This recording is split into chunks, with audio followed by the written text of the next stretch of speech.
Salut à tous et bienvenue dans cette vidéo et aujourd'hui le Ligoo Lead 2. Alors j'avais dit dans plusieurs commentaires que je ne pourrais certainement pas vous présenter le Ligoo Lead 2 parce que ça fait quand même un certain budget quoi pour acheter tous ces téléphones etc. Donc pour comparer le Lead 1 avec le Lead 2 et donc être certain que le Lead 2 soit réellement d'après mes suppositions donc théoriquement il devrait être meilleur que le Lead 1 comme j'ai dit dans certains cas, genre par exemple les jeux vidéo et l'autonomie. Alors j'avais dit ça donc plus ou moins au pif mais c'est tout simplement parce que ça utilise le même processeur, en fait c'est les mêmes caractéristiques mais avec un écran plus petit, de résolution moins haute, donc du coup pour les jeux ça devrait être plus fluide et pour l'autonomie bien entendu l'écran devrait moins consommer parce que clairement le Lead 1 son problème, entre guillemets problème, c'est qu'il a un écran 720p qui est excellent au niveau de la qualité, ce qui fait que au final eh bien il est aussi pas très excellent par contre au niveau de la consommation d'électricité.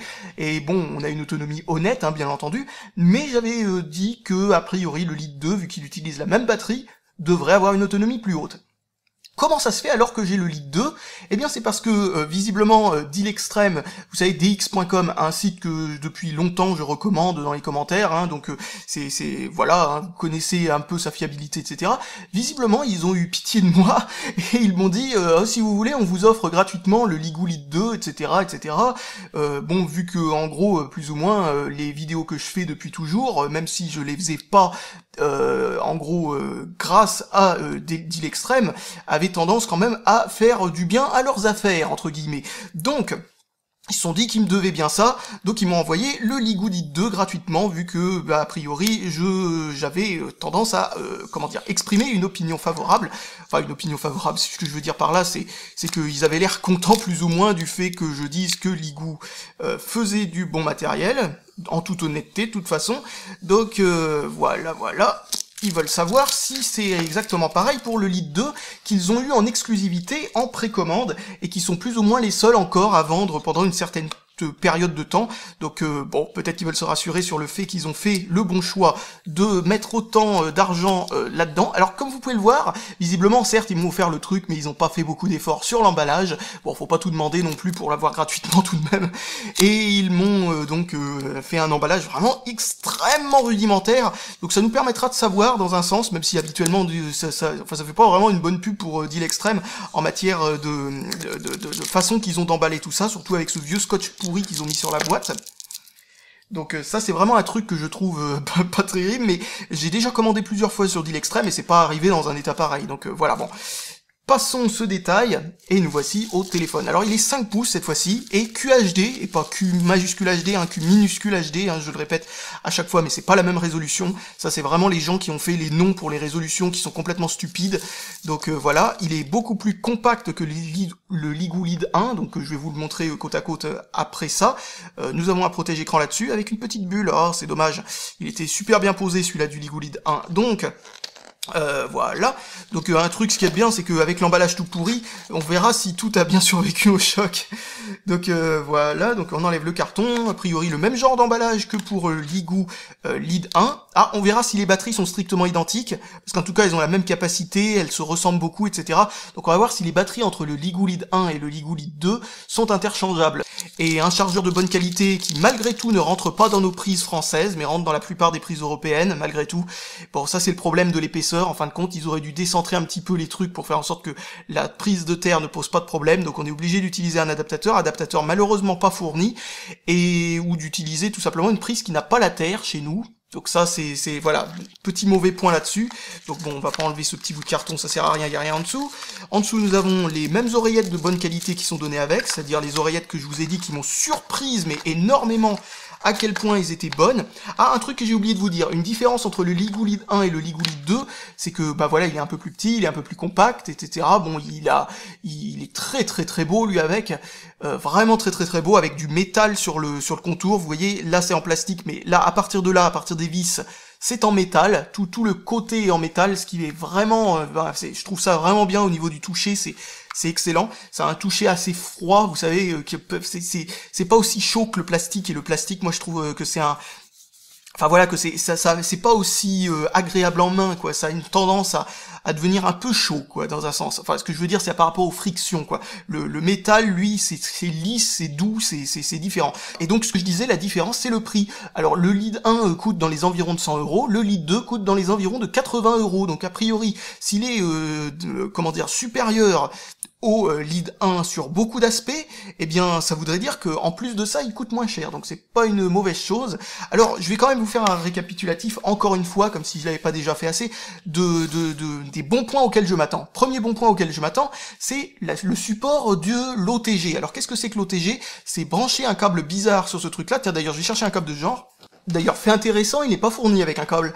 Alors donc câble OTG, voilà ce que c'est un câble donc qui a une prise d'un côté comme la prise de recharge, quoi, un micro USB, et de l'autre côté un port USB femelle. Alors donc il suffit de mettre ça comme ça, voilà, et vous pouvez mettre une clé USB, une souris, un clavier, enfin pratiquement tout ce que vous pouvez imaginer du moment que les pilotes existent dans Android, et ensuite vous le branchez derrière comme ça, et hop, c'est j'ai cru entendre un bruit, et ça venait peut-être de ma caméra. Donc qu'est-ce que je disais? Vous le branchez comme ça, et hop, vous avez le support de la clé USB à partir de votre téléphone. Donc ça, c'est vraiment une très très très bonne chose. Une très très très très bonne chose. Alors, protège-écran posé d'origine, j'essaye de pas l'enlever, voilà. Malheureusement, il y a une petite poussière qui s'est glissée dans le processus, et là, il y a... Voilà, une petite tache qu'on aura du mal à enlever. Bon, malgré tout, c'est un protège-écran d'assez bonne qualité, transparent comme il faut, etc. J'ai déjà vu des protège-écrans bien plus mauvais que celui-là, mais il aurait dû être posé un petit peu mieux. Peut-être qu'encore une fois, c'est peut-être le fait que je l'ai eu gratuitement qui fait que ça a été un petit peu précipité, ou alors j'ai pas eu de chance sur ce coup-là. Donc on va enlever l'arrière. Tiens, il est déjà à moitié enlevé, à ce que je vois, peut-être à cause du choc ridicule qu'il y a eu sur le truc. Alors, ils me l'ont envoyé par DHL. Donc a priori, si vous l'achetez avec les frais de port gratuits, vous l'aurez bien entendu beaucoup moins rapidement, mais j'ai tendance à penser qu'ils sont devenus plus méticuleux que DHL en matière comment dire, de transport des colis, parce que là vraiment DHL a fait du sale boulot, quoi. Donc voilà, alors on va voir si c'est la même batterie que sur le lead 1, ça serait une bonne chose à savoir. En tout cas, un truc, c'est que en dessous nous avons de quoi mettre une carte donc SIM complète, sur le dessus une micro SIM.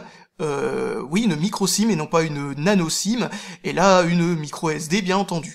Donc ensuite nous avons de quoi mettre la batterie, et c'est ce que je vais faire tout de suite. Alors voici le Ligoo Lead 1 donc qui est à côté. Alors vous pouvez voir la différence de taille. Il y a une certaine différence en matière de hauteur, même si c'est pas flagrant, et en matière de largeur aussi une certaine différence qui se résume à un demi-centimètre tout de même. Donc voilà, comme vous pouvez le constater quand même, presque 1 centimètre de hauteur en moins et un demi-centimètre de largeur en moins, ce qui devrait quand même certainement le rendre beaucoup plus adapté à pas mal d'entre vous, parce que beaucoup de gens ont dit que ce truc-là, c'était... Il y a quelqu'un qui a dit un truc, c'était quoi? Une télé 42 pouces. Parce que c'est vrai que c'est l'impression que ça donne quand on le voit sur une vidéo HD, vous savez, avec le gros zoom et tout ça. Si vous regardez la vidéo en plein écran et que je fais ça, vous avez l'impression que le téléphone fait la taille de votre écran. Donc c'est vrai que c'est assez intéressant. Il est bien dégueulasse parce que je m'en sers comme téléphone principal, bien entendu. Donc on verra les grosses différences entre les deux, parce que cette vidéo ne va pas du tout redire tout ce que j'ai dit sur le Lead 1, parce que comme je l'ai dit, ils sont très similaires. Très similaires, sauf en matière de design et de quelques trucs dont je vous ai déjà parlé. Donc ce que l'on va devoir faire, donc, c'est... Enfin ce que je vais faire, c'est que par exemple je vais faire un comparatif de l'écran en le rapprochant énormément de la caméra, ce genre de choses, dans la prochaine partie de la vidéo, quand je l'aurai utilisé un peu plus tard, tout ce temps-là. Donc ce que je vais faire, c'est que je vais enlever la batterie du téléphone, et je vais mettre donc, si c'est possible, la même batterie que celle du Lead 1 dans le Lead 2. Ouais, a priori c'est possible, même si elle est un tout petit peu plus courte, celle du Lead 2. En tout cas, celle du Lead 2 est vraiment très similaire, même si ça a l'air de jouer au micron près. En tout cas, si je peux mettre celle-là, c'est les mêmes polarités et tout ça, oui, c'est exactement la même, a priori. Donc si je peux mettre celle-là dans celui-là, eh bien je pourrais avoir comme ça une évidence totale sur le fait que l'autonomie est meilleure ou non, parce qu'on sera certain qu'on pourra directement comparer les autonomies en fait. Donc hop, ah zut. elle est un tout petit peu plus longue, comme je le disais, de 2 mm. Donc on peut mettre celle du lead 2 à l'intérieur du lead 1, a priori, en mettant une petite cale en dessous, mais on peut pas faire l'inverse. Donc ce que je vais faire, c'est que je vais plutôt utiliser, ouais voilà, vous voyez, je vais plutôt utiliser le lead 1 avec la batterie du lead 2, relever les autonomies, et ensuite on fera une comparaison. Alors j'ai fini mes mesures avec le Ligoo Lead 1, et comme vous le voyez, voilà comment j'ai calé la batterie, donc en utilisant un bout de mousse d'emballage, hop, qui m'a servi comme ça à caler en dessous pour les quelques millimètres qui manquaient. Alors si vous connaissez pas cette technique, ça fonctionne avec absolument n'importe quel téléphone, du moment que la batterie, ses contacts sont alignés à peu près de la même façon et sont les mêmes.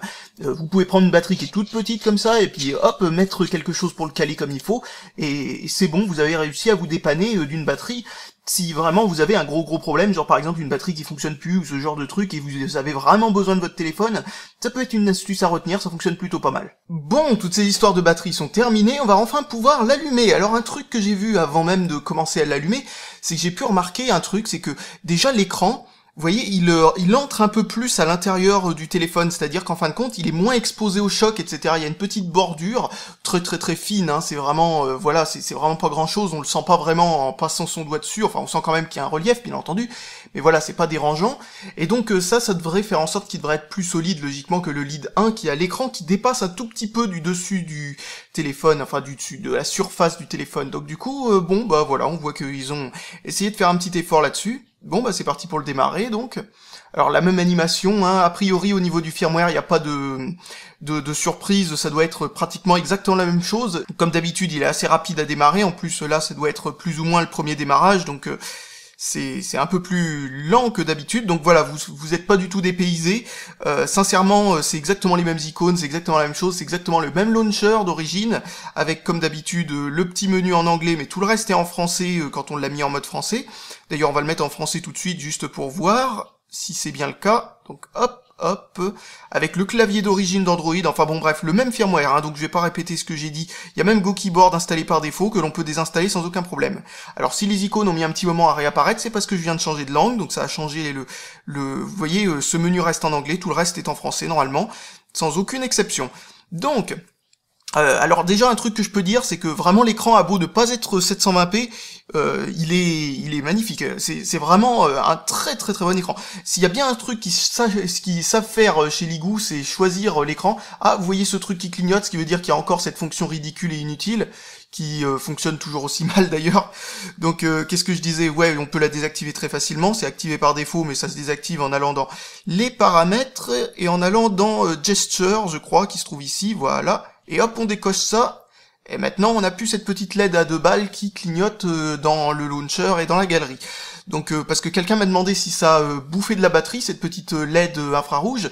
Au final, non, pas du tout, j'ai pas vu de différence d'autonomie en l'activant ou en la désactivant, parce que c'est activé seulement si on est sur le launcher ou dans la galerie, donc comme moi, je passe pas mon temps dans le launcher ou dans la galerie, au final, ça impacte rien du tout, et quand le téléphone est en veille, bien entendu, c'est éteint.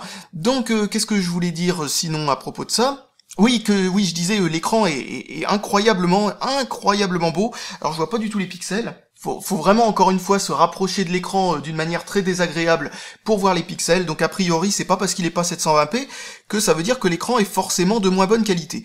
Bon bah ce que je vais faire, c'est que tout simplement je vais l'utiliser pendant un certain temps et ensuite on va faire une comparaison rapide de ce qu'il y a dans le Ligoo Lead 1 qu'il n'y a pas sur le Ligoo Lead 2 et vice versa. Tiens d'ailleurs, on va faire un petit truc. Voilà, ça c'est quelque chose qu'on n'a pas besoin d'attendre 2 semaines avant d'essayer de le faire. On va brancher une clé USB. Pof.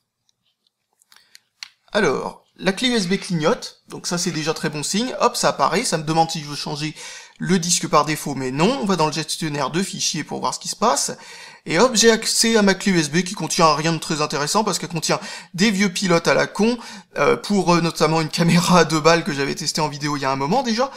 Et qu'est-ce que ça contient d'autre? Ah oui, un installeur d'Ubuntu, je crois, et puis Acrobat Reader. Donc voilà, il y a rien de spécial d'intéressant dans cette clé USB. On va la débrancher un petit peu à la sauvage parce qu'on n'a pas le temps. Voilà. Mais sinon, qu'est-ce que je voulais dire? Bah donc l'OTG a été ajouté, ça c'était déjà quelque chose que l'on peut dire. Par contre, il n'y a toujours pas de LED témoin a priori. Donc bon, voilà, bon, ce défaut-là n'a pas été corrigé. Mais sinon, ouais, franchement, la prise en main est magnifique. Il a l'air d'être pas forcément plus fin que le précédent, mais il tient encore mieux en main, sûrement parce qu'il est un peu plus petit. Donc voilà, bon, bah comme je le disais, d'ici quelques temps, je reviens par là, et je vous dis ce qu'il en est. Et me revoilà après avoir testé le Ligoo Lead 2 à la place du Lead 1, enfin du Lead 1 si vous préférez, pendant une semaine. Donc maintenant je vais pouvoir faire un comparatif un peu plus... Oula, on voit les empreintes de doigts, c'est un truc de dingue. Un comparatif un peu plus complet des deux. Alors vous voyez que le Lead 2 est un tout petit peu moins épais que le Lead 1, sauf que, vous voyez que la caméra ici, elle est plus ou moins agencée, alors que là, elle dégorge un tout petit peu, ce qui veut dire qu'au final, l'épaisseur, si on compte ça, est à peu près la même. Alors au niveau du métal sur le côté, c'est rigide, c'est pareil, c'est vraiment très très bien foutu. Par contre, ce que je vous avais dit sur l'écran étant en retrait, que ça pourrait faire en sorte qu'il est un peu plus solide que celui-là, eh bien au final, c'est pas vraiment forcément le cas, étant donné que l'écran est plus souple aussi, enfin l'écran, le plastique qui retient l'écran, etc., est plus souple que sur le Lead 1, donc du coup, a priori, ce téléphone-là est un tout petit peu plus solide. Alors j'en sais rien du tout, c'est vraiment que de la théorie, mais j'ai démonté ce téléphone, et ce sera donc l'occasion d'une autre vidéo, pour pouvoir tout simplement vous montrer les entrailles de la bête. Et alors là, c'est après la vidéo du démontage, comme vous voyez, il n'y a plus de protège-écran. Alors pour information, le protège-écran qui est mis dessus ne change pas grand-chose à la qualité graphique, c'est vraiment un bon protège-écran qu'ils mettent par défaut dessus. C'est ce que je voulais voir, et c'est pour ça que je l'ai enlevé, et au final, ça ne change rien du tout à la qualité de ce que l'on regarde, ça fait pas de perturbation au niveau de la luminosité, au niveau des contrastes, ou je sais pas quoi, ou les couleurs, genre par exemple, le protège-écran pourrait être un tout petit peu teinté sans le vouloir, juste des impuretés lors du concept, de la conception et ce genre de trucs, et ça pourrait faire une petite défraction de l'image, ce genre de choses. Non, il y a absolument aucun problème avec le protège-écran qu'ils mettent dessus, donc c'est une bonne chose qu'ils mettent un protège-écran de bonne qualité d'origine. Je suis plutôt content de ça personnellement, et au final je regrette de l'avoir enlevé parce que maintenant j'ai plus aucune protection. Yes. Alors maintenant parlons des choses qui n'ont pas changé depuis le Lead 1. Alors ce qui n'a pas changé notamment, c'est tout. Pratiquement tout, sauf ce que je vais vous dire après, n'a pas changé. C'est-à-dire qu'en fin de compte, par exemple, le petit bug sur MX Player et certains jeux comme Sonic Dash, etc., est toujours là. Il est littéralement toujours là, en fait, que c'est un problème sur tous les Ligoo, sauf le Lead 4 qui utilise Android 4.2 et pas 4.4, donc a priori, il devrait pas y avoir le problème sur celui-là, mais sur tous les Ligoo, a priori, le 1, le 2, le 3, eh bien, il y a ce fameux bug sur MX Player que j'ai rapporté aux développeurs, comme je vous l'ai dit dans la précédente vidéo, et qui n'est toujours pas corrigé à l'heure d'aujourd'hui, mais bon, en même temps, je fais les vidéos à même pas un mois d'intervalle, et comme ça a l'air d'être un bug assez subtil, et qui concerne vraiment très très peu de programmes et très très peu de jeux, et bien du coup je peux comprendre qu'ils aient quelques difficultés à comprendre exactement d'où ça vient. Mais bon, voilà, alors ce qui veut dire qu'en fin de compte, ce que j'avais dit sur le Lead 1 est exactement... c'est exactement la même conclusion sur celui-là, c'est-à-dire qu'au final, il n'est pas forcément totalement adapté sur les jeux, parce que bien certains vont tout simplement pas tourner, alors que habituellement sur les médiathèques, ces jeux-là fonctionneraient sans aucun problème. Genre par exemple MX Player, c'est un programme qui fonctionne sans aucun problème sur n'importe quel téléphone avec processeur médiathèque, sauf visiblement les Ligoo, parce qu'ils ont visiblement eu un peu plus d'audace au niveau du développement du firmware, alors du coup il doit y avoir des modifications par-ci par-là, etc., qui ont cassé quelques trucs, voilà, c'est assez dommage, même si franchement j'ai vraiment trouvé très très très peu de programmes comme ça, et c'est le seul bug que j'ai trouvé jusque là, dans les téléphones Ligoo, et en espérant qu'ils le corrigent réellement comme ils ont dit qu'ils allaient le faire. Donc comme je le disais, même s'il fonctionne, alors ça c'est un truc qui a changé, donc vu que la résolution est un peu plus faible, il fonctionne un peu mieux en jeu. Un peu mieux, je dis bien. Pas des milliards de fois mieux, mais il fonctionne un peu mieux. Alors un truc que je peux vous montrer aussi, c'est qu'il n'y a plus de problème de SMS. Alors donc vous allez dans les SMS, et là vous avez toujours le truc envoyé depuis, en anglais envoyé depuis mon Ligoo Lead 2, mais si vous le désactivez, c'est-à-dire vous revenez en arrière, vous allez dans paramètres ici, hop, et là, vous avez SMS activé, message, texte, SMS, machin chouette, et là, vous avez paramètres généraux, je crois que c'est là-dedans qu'ils l'ont mis, et nous avons SMS signature, ici c'est marqué en anglais, c'est vraiment un truc que Ligoo a ajouté eux-mêmes à Android, habituellement il me semble pas qu'il y ait cette fonction, et donc elle est cochée par défaut, et elle contient ce truc-là. Donc maintenant, vous pouvez à la fois la changer, et en plus de ça, ils ont enlevé le bug qui fait que ça se réactive automatiquement, quand vous redémarrez le téléphone ou ce genre de truc, cette case se recochait toute seule. Et bien là, ça le fait plus sur le Ligoo Lead 2, et il y a des chances que ce soit corrigé aussi d'ici quelques temps sur le Lead 1. Bon, décidément mon facteur a décidé de changer d'horaire, alors du coup je me fais interrompre maintenant en pleine vidéo par des colis. Donc, qu'est-ce que je disais? Oui, donc plus de problème de SMS, je crois que c'était là où j'en étais. Alors pour continuer maintenant, parlons de l'autonomie. Alors l'autonomie c'est à peu près la même chose que le Lead One dans toutes les fonctions qui n'impliquent pas l'écran. Parce qu'au final ça utilise exactement les mêmes puces, etc. Donc si c'est en lecture MP3, etc., c'est-à-dire qu'en lecture MP3, à peu près 25 à 30 heures de lecture continue en MP3, enfin en MP3 ou n'importe quel autre format musical, et qu'est-ce que je dis, oui, en veille, etc., c'est à peu près dans les 65 heures à 100 heures suivant ce qui tourne en arrière-plan dans votre téléphone, c'est-à-dire suivant que vous ayez beaucoup d'adresses email à relever, parce que moi personnellement c'est 65 heures environ, mais avec 4 adresses email en même temps, Twitter, Facebook, Google+, et le truc de YouTube, enfin plein de trucs qui tournent en arrière-plan pour me donner des avertissements comme quoi il y a un nouveau commentaire, ce genre de choses. Donc du coup ça a tendance à baisser énormément l'autonomie en veille, et je laisse aussi le Wi-Fi activé en permanence pour ne pas avoir la latence de la 3G, disons, qui m'empêche de recevoir mes emails à temps ou ce genre de choses. Donc voilà, vous voyez que l'autonomie est assez bonne. D'ailleurs, que ce soit avec le Wi-Fi activé ou sans le Wi-Fi activé, l'autonomie est à peu près la même. En appel, c'est plus de 8 heures, continu d'appel, enfin plus de 8 heures, enfin c'est dans les environs de 8 heures en tout cas. Et voilà, donc après, écran allumé. Écran allumé, là ça change. C'est que là nous avons un écran 720p 5,5 pouces qui est de type IPS. Ici nous avons type IPS aussi, mais cette fois-ci 5 pouces, oui, et pas 720p mais Q minuscule HD. Comme je l'ai déjà précisé et comme je m'en doutais, ça augmente considérablement, entre guillemets, considérablement l'autonomie. Je m'attendais à quand même plus que ça, parce que vous allez voir un petit peu le truc. Ici nous avons de 3 à 4 heures d'autonomie suivant ce que l'on fait sur le téléphone. Vraiment 4 heures si on est très léger sur l'utilisation processeur. De l'autre côté, là nous avons entre 4 et 5 heures d'autonomie suivant l'utilisation du processeur là avec. Donc seulement 1 heure de plus, mais bon, c'est déjà ça. Mais dans les deux cas, nous avons un écran qui est juste fabuleux. Nous avons là un écran qui est certes 720p, et là qui ne l'est pas. Mais dans les deux cas, là, au niveau de le respect des couleurs, ce genre de choses, c'est juste fabuleux dans les deux cas, et le fait que la résolution soit un peu plus basse, enfin un peu plus basse quand même, plus basse quoi, n'est pas un si gros problème que ça. J'ai vu quand même, on peut voir les pixels. C'est-à-dire pas forcément quand on a l'œil collé au truc, comme avec le 720p sur du 5,5 pouces. Là, faut vraiment avoir l'œil collé pour voir les pixels, quoi. Mais là, à distance à peu près respectable, si on a vraiment envie de se le coller pratiquement à la figure, mais quand même pas au point de se donner des migraines instantanées au bout de, vous savez, genre 30 secondes, vous avez déjà mal aux yeux, eh bien, là, bon, on peut voir les pixels si on est vraiment très attentif, et qu'on veut vraiment être un salaud, parce que c'est vraiment très subtil. Faut vraiment le faire exprès pour les voir.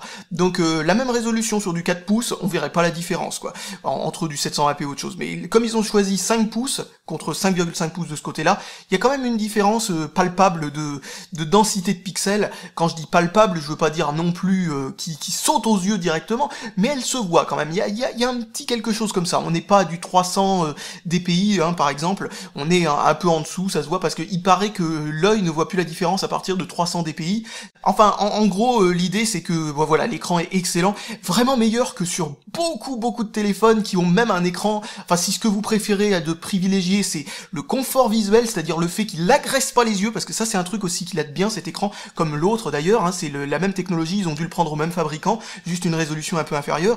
Eh bien, l'écran n'agresse pas les yeux, mais du tout quoi. C'est-à-dire qu'en fin de compte, s'il est à sa luminosité minimum et que vous le regardez dans le noir complet, ça va pas vous péter les rétines quoi, c'est pas comme certains écrans, même 720p, 1080p ou je sais pas quoi, qui ont pas cet aspect si propre, si vous voyez ce que je veux dire.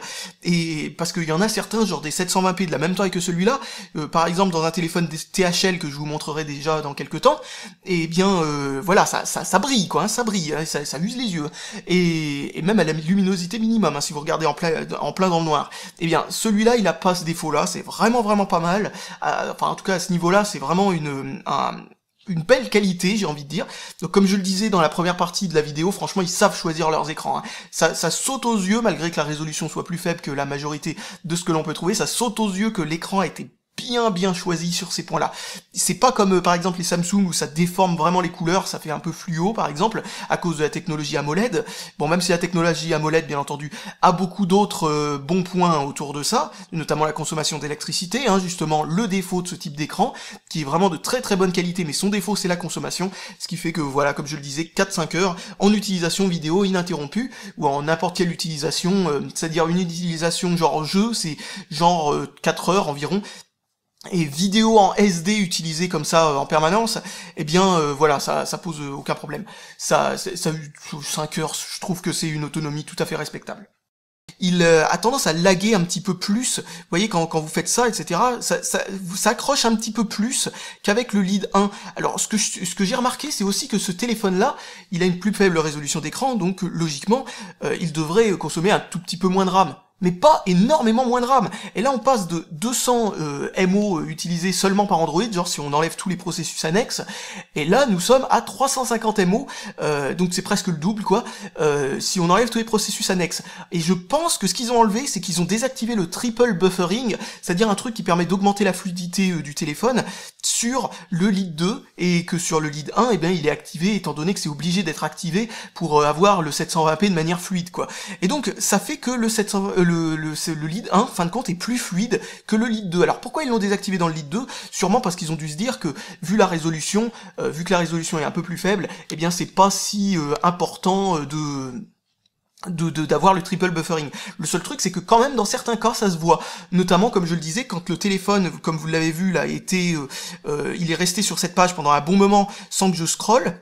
Eh bien, dès que je me mets à scroller un petit peu, comme ça, comme vous avez pu le remarquer, et que ça fait longtemps que j'ai pas scrollé, pof, ça fait un petit à-coup, parce que le triple buffering est pas là pour absorber la petite latence qu'il y a. Bon, en utilisation normale, on voit pas trop ces latences-là, je pensais pas que j'aurais réussi à vous le montrer, mais voilà, de temps en temps, on voit cette petite latence qui se produit. Bon, c'est pas grand-chose, mais voilà, ils ont privilégié la RAM libre. En gros, enlever cette espèce de mémoire tampon qu'il y a, ces 150 MO de plus qui sont utilisés par le Lead 1 pour avoir plus de RAM pour le multitâche et ce genre de truc, même si c'était pas vraiment utile parce que sur le Lead 1, je me suis pas vraiment confronté à un problème de manque de RAM parce que comme dans les deux cas, nous avons 1 Go de RAM, comme je le disais, hein. Techniquement parlant, c'est le même téléphone en dehors de l'écran, quoi, en dehors de la taille de l'écran, c'est vraiment le même téléphone, donc vraiment il n'y a pas grand chose à dire, et la liste est assez courte, c'est pour ça que je prends du temps à vous la dire. Pour une fois, c'est pas aussi condensé qu'avec le Lead 1, donc... ben voilà, c'est bon, en fait j'ai fini de vous dire tout ce que j'avais à dire. Donc le dernier truc à vous montrer, c'est avec MX Player.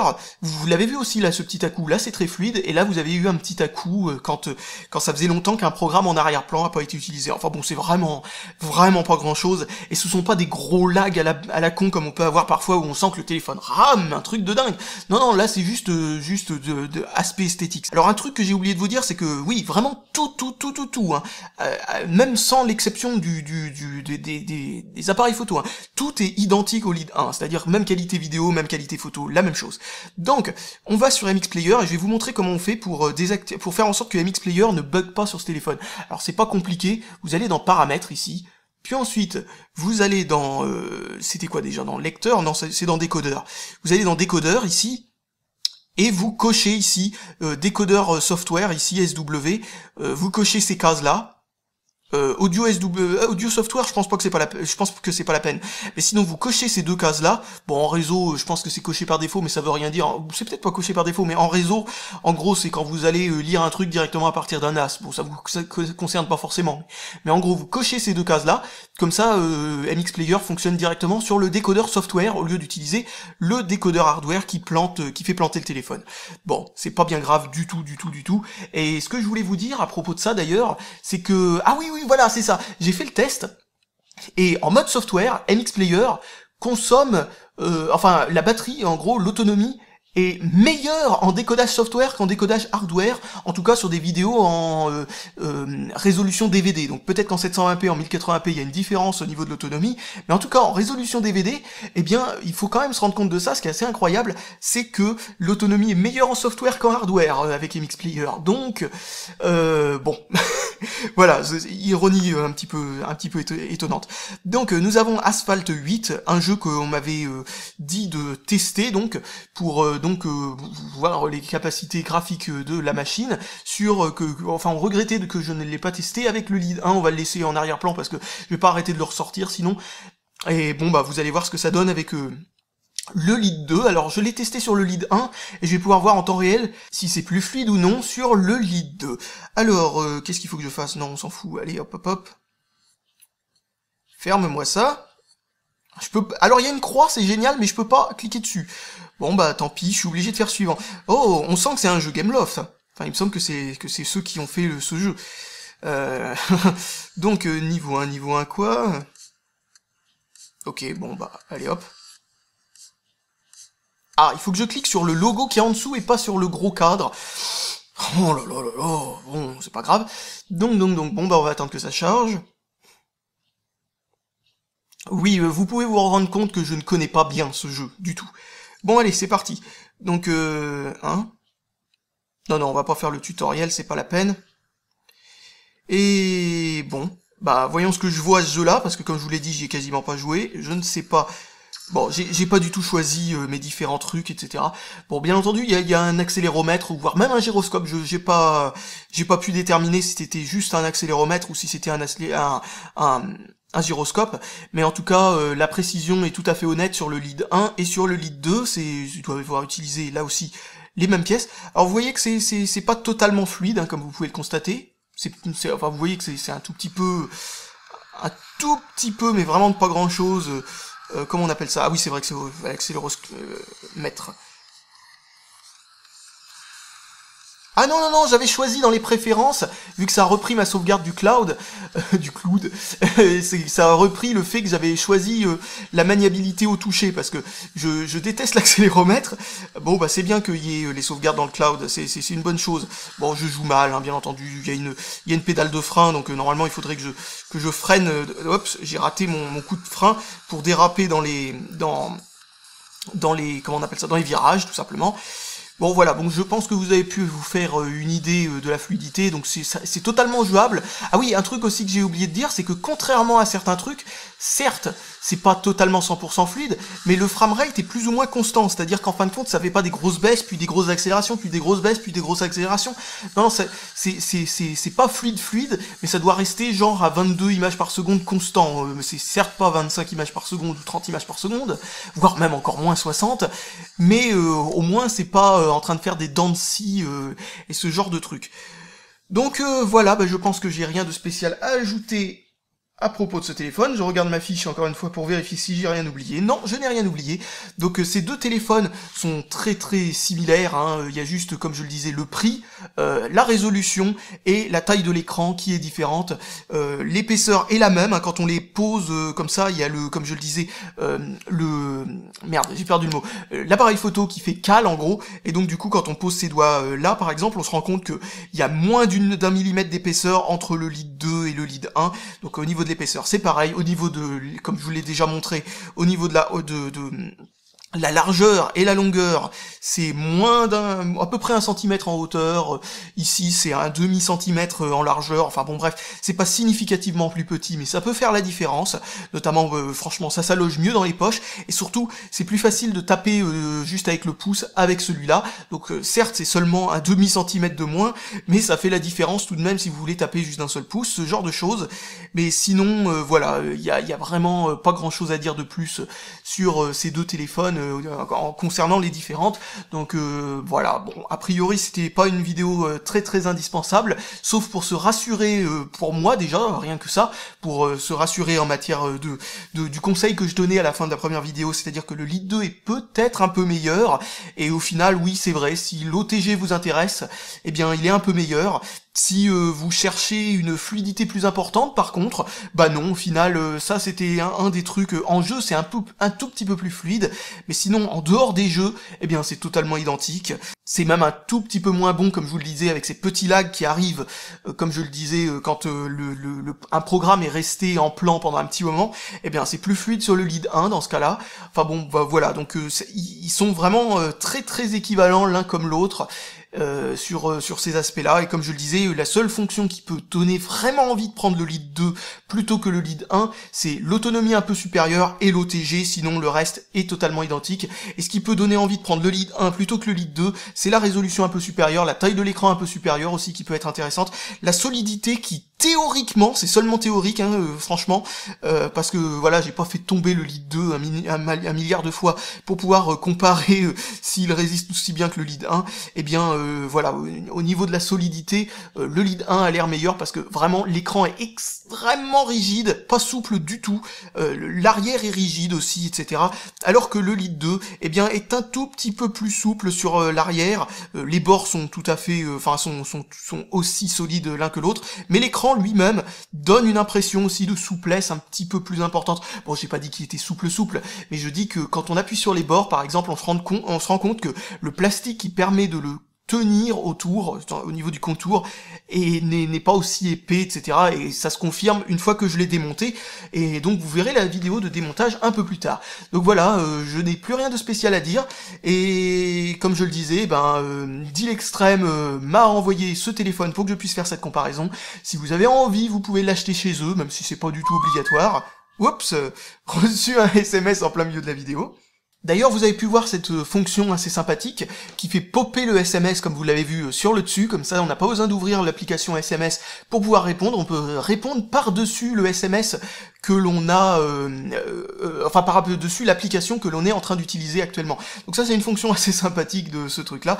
Et sinon, voilà, j'ai plus rien de spécial à vous dire, donc je vous dis salut à tous et à la prochaine, et n'oubliez pas, si ce téléphone vous intéresse, de regarder la vidéo sur le Lead 1 en complément, étant donné que vous n'avez peut-être pas appris grand-chose sur ce téléphone en général à partir de cette vidéo. Allez, salut à tous et à la prochaine!